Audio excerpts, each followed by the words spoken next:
Cek cek cek cek cek satu cek satu cek satu. Oke, Bismillahirrahmanirrahim. Assalamualaikum warahmatullahi wabarakatuh. Kembali lagi dengan channel Awang Ahmadi. Oke, bagaimana kabarnya sanak great? Semoga etam selalu dilindungi oleh Allah Subhanahu wa taala. Amin, dan diberi kesehatan dan panjang umur. Kali ini kita masih ke pembahasan sebelumnya, yaitu season 2 dari Corona. Saya ingin menjawab pertanyaan yang masuk di media sosial saya, yaitu kenapa kamu hapus? Why you delete your post? Nah, oke, nanti akan saya jawab, tapi sebelumnya saya ingin membagikan kepada teman-teman semua bahwa situasi saat ini mulai mencekam, di mana korban dari suspek COVID-19 yaitu corona semakin bertambah. Ini apa? Parakan aku nih. Parakan. Udah. Nih, pas nih. Oke, kali ini saya ingin menjawab tentang pertanyaan yang masuk di media sosial saya. Sangat banyak yang bertanya bahwa kenapa kamu hapus? Why you delete your post? Ini terkait dengan postingan Facebook saya tadi pagi. Tepatnya tanggal 22 Maret 2020, hari Minggu. Nah, ini jam 2 pagi hari Senin. Tapi sebelum saya jawab, saya ingin membagikan kepada seluruh sanak-sanak grid bahwa pasti sanak-sanak grid juga sudah membaca berita situasi saat ini sangat mencekam, di mana korban-korban suspek corona atau COVID-19 semakin bertambah. Dan alat pelindung diri atau APD yang dibutuhkan untuk masyarakat dan tenaga medis sangat langka atau sulit ditemui. Bahkan di Italia, korban meninggal bisa mencapai 800 orang per hari.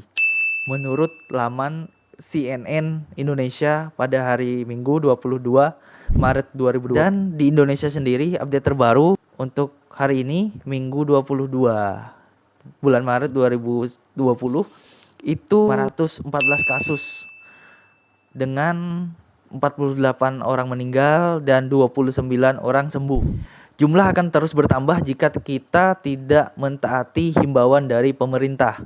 Juga bagi yang baru keluar daerah atau sudah mengunjungi daerah yang terindikasi terpapar virus corona, atau juga yang sudah berinteraksi dengan pasien corona, mohon kesadaran diri untuk memeriksakan dirinya ke rumah sakit rujukan atau bisa call center langsung ke nomor 112 agar bisa langsung diperiksa dan ditindaklanjuti agar bisa segera diberi pengobatan. Nah, ini yang bahaya bagi yang usia muda atau yang usia produktif, kebanyakan tidak mengalami gejala apapun, entah itu demam, flu, batuk. Tapi yang parahnya karena tidak terdeteksi, sering tidak sadar bahwa dirinya terpapar corona dan menyebarkan ke orang lain. Maka dari itu, himbauan dari pemerintah untuk di rumah aja atau ngondok di rumah itu sangat tepat. Jika ada yang kurang paham dari penjelasan ini, bisa kembali ke video sebelumnya bagaimana bisa mengatasi atau bisa menekan angka penyebaran virus corona. Jangan sampai nunggu terkena dulu baru kita sadar. Apalagi atau diperlakukan seperti negara otoriter dan beberapa negara lain, contohnya negara tetangga yaitu Malaysia, itu mereka langsung menembak masyarakat yang berkerombolan berkumpul dengan peluru petasan menggunakan drone seperti video ini. Orang ada dengar arahan, kau tak dengar. Mau cakap macam mana lagi? Mau kasih faham? Duduk dalam rumah, jangan keluar. But it must be done. Tapi itu harus, karena kita tidak ingin banyak lagi korban yang berjatuhan, apalagi mengenai orang-orang yang kita sayang, termasuk kita sendiri. Dan ini juga yang aku lakukan khususnya untuk masyarakat Kutai Kartanegara. Jadi kita juga pasti tahu bahwa mindset orang-orang hitam itu ndi percaya amun ndi melihat atau ndi merasakan seorang. Bujur atau ndi? Nah, maka dari itu saya memposting kejadian yang kebetulan dikirimi oleh salah satu teman di media sosial, bahwa di situ terlihat beberapa jamaah di Rumah Sakit Dayaku Raja Kota Bangun sedang diperiksa oleh tim medisnya di sana yang diindikasi terpapar virus corona. Namun sampai saat ini belum ada klarifikasi dari pihak rumah sakit ataupun pihak yang berwenang seperti pemerintah. Namun kita berharap semoga hasilnya negatif dan Kota Bangun sekitarnya khususnya Kutai Kartanegara baik-baik saja. Amin. Dan alhasil dari video postingan tersebut mendapat banyak dukungan, terbukti dari baru 3 jam setelah diposting sudah 2 kali dibagikan dan hampir 100 komentar.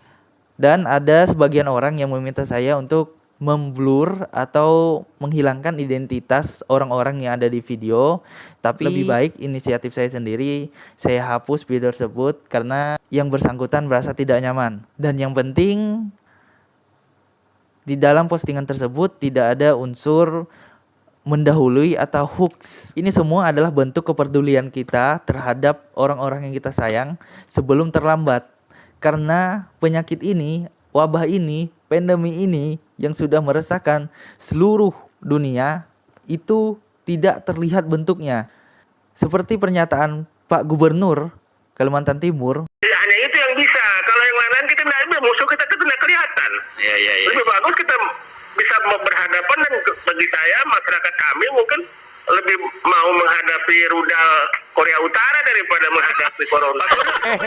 Mungkin satu. Dan saat ini antivirus masih simpang siur. Ada yang bilang sudah diketemukan, ada yang belum. Semoga cepat diketemukan antivirus untuk corona ini agar korban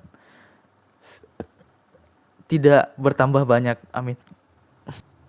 Dan ini adalah sebuah bentuk dukungan untuk para pahlawan-pahlawan tenaga medis yang saat ini sedang berjuang melindungi kita semua. Kita doakan bersama-sama semoga para medis, para pahlawan-pahlawan dijaga kesehatannya, bertugas keselamatan kerabat keluarganya. Amin ya robbal alamin. Dan pada situasi saat ini kita harusnya saling bersatu. Tidak ada hal lain selain kita harus saling bantu dan saling mengingatkan. Dan terakhir ini pesan khusus untuk pemerintah Republik Indonesia. Pak, tolong segera lakukan tindakan. Entah itu memberikan obat-obat antibiotik, entah itu memberikan obat-obat antibodi atau peningkat imunitas sehingga kekebalan tubuh masyarakat di seluruh Indonesia bisa melawan corona, paling tidak bisa mengurangi penularan. Yang kedua, alat perlindungan diri atau APD dan perlengkapan medis apalagi yang di pelosok sangat kurang. Tolong ini diperhatikan. Para tenaga medis, perawat, dokter itu juga manusia, Pak. Setiap waktu mereka bisa terkena kalau tidak diberi perlengkapan perlindungan diri yang memadai. Dan yang ketiga, screening seluruh jalur masuk di Indonesia, khususnya di Kalimantan Timur, baik itu di bandara, baik itu di pelabuhan atau dimanapun. Jalur masuk antar perbatasan itu tolong dijaga demi kebaikan bersama. Dan ini pesan untuk semuanya, tidak lupa mengingatkan bahwa jangan panik, karena panik tidak akan menyelesaikan semua situasi ini. Kita harus tenang dan yang paling penting terus berdoa dan menjaga kesehatan, baik itu kesehatan diri dan lingkungan, serta olahraga kecil bisa dilakukan di dalam ruangan. Dan kalau memang tidak penting, jangan keluar rumah. Jadi ini dalam bahasa Kutai. Jadi ngiyamahai dapat aku sampaikan, kepedulian tidak harus menunggu aba-aba, apalagi korban jiwa. Terima kasih. Semangat Sagi, semangat berkarya, sanak great, sangat sanak yang hebat. Bye bye. Assalamualaikum warahmatullahi wabarakatuh. See you.